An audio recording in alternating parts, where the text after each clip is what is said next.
Magaman na po tawag bridal bouquet karon mga events. Kato is China Rose nga po siya. Kani is China Rose nga baby pink.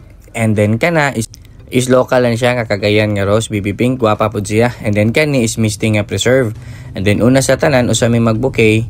Isa ko dyan nahagpatan tanan para diretso-diretso na unya, and i-make sure po tako na wala yamoy na bilin nga tunok kay para di magagay-agay ang bride ni kadala bitaw niya. For sure ibalik na sa coordinator or sa bride kay iyang pahinluan kay ti aba magdasi nga masakitan diya, di ba?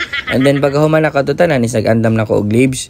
Kani siya is isa ra day ka leaves ang gamiton nako sa tumoy. Sundan dayon nako og China Rose kay gwapa man gud siya. And then ang fillers nato nga preserve.